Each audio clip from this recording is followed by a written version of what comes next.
Je vais vous parler de la multiplication de semences locales. Alors, pourquoi réaliser ses propres semences? Tout simplement, je vous ai fait un petit schéma, très simplissime, mais qui dit tout. Vous avez l'adaptation au terroir, la résistance aux maladies. Bien évidemment, vous gardez les qualités nutritionnelles, voire celles-ci s'amplifient de génération en génération, puisque vous avez une adaptabilité au terroir. Vous avez une adaptabilité pédoclimatique, pour être précis. Ce sont des graines reproductibles. Bon, je vais vous expliquer par la suite. Vous gagnez en qualité gustative et bien sûr le patrimoine et la conservation du patrimoine et de la biodiversité. Alors quand on parle de semences, on entend parler de variété population, lignée pure, hybride F1.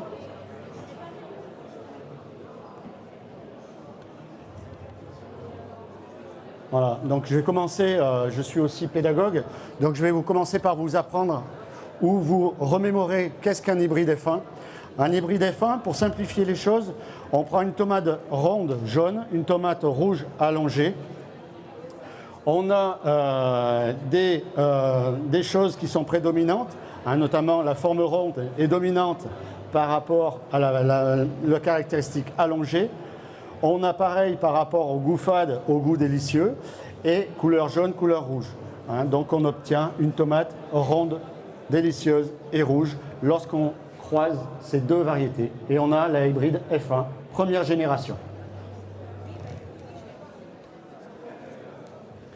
Donc là, je vous ai fait un petit topo sur les plantes hybrides, les variétés hybrides.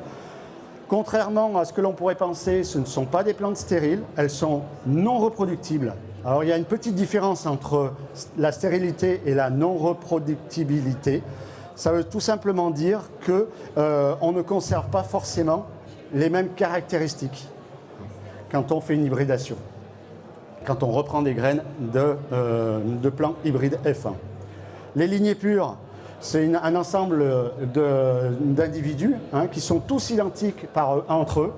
On parle principalement de clones. On pourrait parler de clones in vitro, des choses comme ceci, des choses issues de boutures. Là, on a des variétés identiques, enfin des plantes qui sont identiques génétiquement.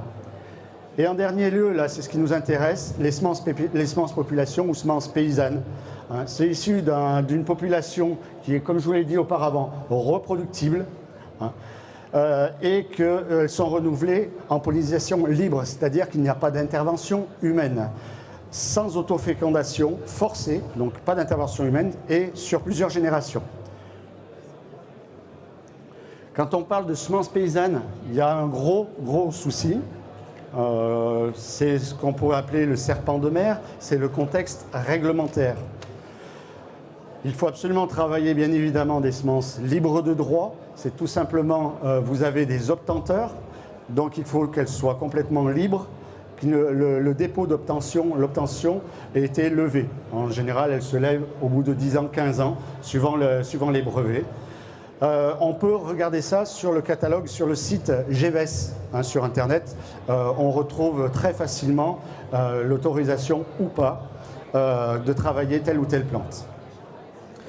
Et pour commercialiser les semences, il faut absolument qu'elles soient inscrites au catalogue européen. On a un carcan réglementaire officiel, qu'il soit français ou européen, des espèces.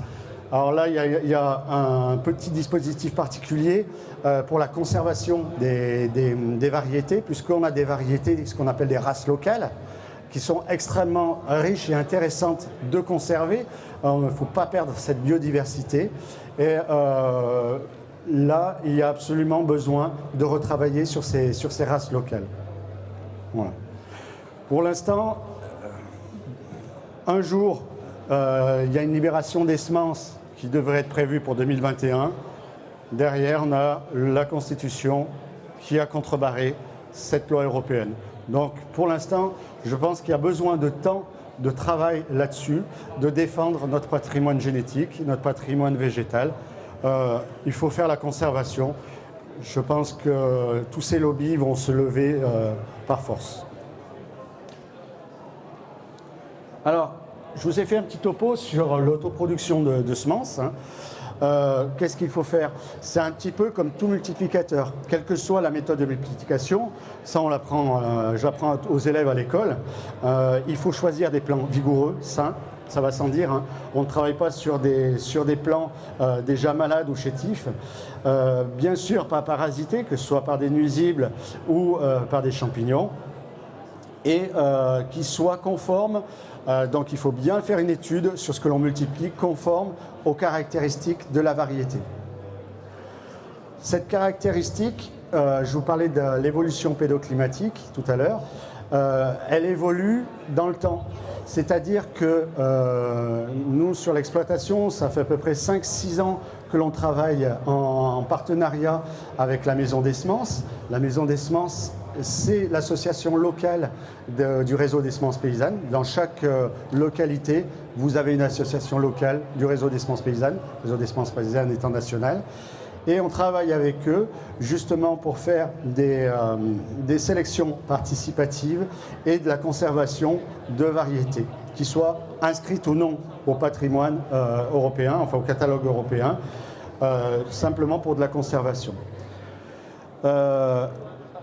Il ne faut pas cultiver des hybrides F1, ça on a vu le pourquoi du comment, hein, car le brassage des génétiques donnera lieu obligatoirement à une dégénérescence et une fertilité moindre. Et il faut commencer une production sur des gammes autogammes. Oui, sur des variétés autogammes. Qu'est-ce qu'on entend par variété autogamme? Tout simplement, je vous ai fait une petite liste vers la fin, là. Haricots, tomates, petits pois, poivrons, aubergines, tout ce qui est mâche et laitue. Ça, vous n'aurez aucun problème de croisement génétique, c'est-à-dire de croisement d'hybridation naturelle. Alors, on fait également sur l'exploitation des basiliques. C'est un contrario de ce que je viens de dire. Basilic, sur une parcelle, il faut en faire une variété. C'est extrêmement, ça se croise extrêmement facilement. Tout le reste, hein, comme mon collègue auparavant, il vous a expliqué par rapport à la tomate, on prend malgré tout, quand on veut faire ça à dimension, à grande échelle, on prend quand même des précautions malgré tout. Hein, pour éviter tout barrage de croisement naturel. Donc voilà, après je peux vous parler de la pureté variétale et de l'hybridation. Hein, il faut, comme je vous le disais tout à l'heure, faire très attention à l'hybridation naturelle pour avoir une lignée, une race pure, hein, pour qu'ils aient bien les caractéristiques. Et je vous parlais également de la pollinisation croisée naturelle, c'est-à-dire que vous avez très facilement pour certaines variétés un mélange de variétés. Mettez un basilic pourpre à côté d'un basilic napolitain, vous avez très grande chance d'avoir un basilic napolitain pourpre derrière. Et une instabilité variétale, c'est-à-dire que sur ce basilic napolitain pourpre, vous allez ressemer, dans vos graines, vous allez avoir du vert et du pourpre tout mélangé. Donc vous n'avez pas une stabilité variétale. Alors pour ça, je voulais vous montrer les différentes méthodes que l'on utilise. Donc l'encagement, c'est tout simplement des petits chenillards, hein, des petits chenillards en insecte proof. Hein. C'est un fin film voile à maille très très fine. Alors on travaille à l'intérieur de ce mini tunnel une seule variété. Et pour laisser travailler les pollinisateurs, on ouvre une variété et on la referme. On la laisse 1 heure, 2 heures, on la referme. On passe à la suivante, etc. pour éviter les croisements. La deuxième méthode qu'on utilise principalement, nous, c'est la ligature. Parce que l'ensachage, c'est c'est l'ensachage et c'est pas la ligature. La ligature, c'est un peu plus complexe et plus difficile à mettre en œuvre. L'ensachage, c'est la même chose, c'est un petit voile, on dirait du voile de mariée, hein, c'est un peu la même chose. Et on ensache la fleur. Ça, on le fait sur les variétés autogames, principalement sur la tomate. Nous, on ensache les variétés de tomates parce que la fleur de tomate a une petite particularité. Si vous avez des étés très très chauds, au-delà de 30-35 degrés, ce qu'on a connu l'été dernier, vous avez la fleur qui s'ouvre un petit peu et là, on risque des pollinisations croisées. Et comme l'a dit le collègue auparavant, après, vous avez des tomates avec une ligne jaune, etc. On perd un petit peu de la stabilité. Même si sur la tomate, c'est moindre grave parce qu'on retrouve très vite les qualités. Le dernier point que je voulais aborder avec vous, eh bien, une fois qu'on a récolté ces graines, c'est le séchage. Alors principalement, on travaille sur du papier buvard, du papier, je vais dire le mot, sopalin. Hein. Normalement, on ne peut pas parler de noms commerciaux, mais c'est du papier essuie-tout, sur lequel on écrit le nom. Pour éviter, pour reconnaître d'une graine à une autre, vous pourrez passer au stand. Il y a un petit jeu de reconnaissance de semences. C'est pas toujours évident. Et une fois que ça a séché, en général, nous on fait ça dans une salle. Ça met une petite semaine, même pas 3-4 jours. Ensuite, on réalise le tri au tamis, suivant les variétés, suivant les graines, le type de graines, avec des tamis à plus ou moins grosse maille. Et ensuite, on fait de l'ensachage. Nous également, on conserve ça dans des sachets craft, bien sûr avec la date de récolte, la parcelle sur laquelle on a fait la récolte, la variété, ça va sans dire. Hein. Si on a de la tomatantine cornue, si on a un basilic napolitain ou autre plante. Et ensuite, pour avoir une assurance de conservation, eh bien, on met ça en frigo, tout simplement. On a un frigo qui est dédié à la conservation de nos semences sur l'exploitation. Voilà. À quelle température il est le frigo? En général, il est à 4 degrés, 4 à 5 degrés. Voilà. C'est le bac à légumes à la maison. C'est ce que je fais à titre personnel, c'est le bac à légumes à la maison. Et sinon, dans le frigo de l'exploitation, c'est un grand frigo américain, puisqu'on a pas mal de graines. Notamment, on a 8 variétés de salade, on a 20 variétés de tomates. Enfin, on doit avoir une dizaine de variétés de poivrons. Voilà. Donc là, on a un gros frigo avec des petits bacs dans lesquels on a nos sachets classés. Voilà. Par exemple, une graine de tomate a une qualité germinative qui se conserve aux environs de 7 à 8 ans.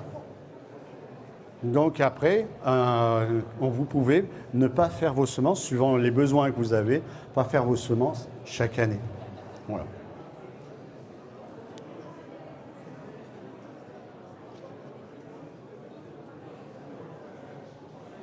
Bon, le conseil que je vous donne, si vous êtes particulier ou même professionnel, hein, puisque moi j'y vais aussi en tant que particulier et professionnel, c'est vous rapprocher des associations locales.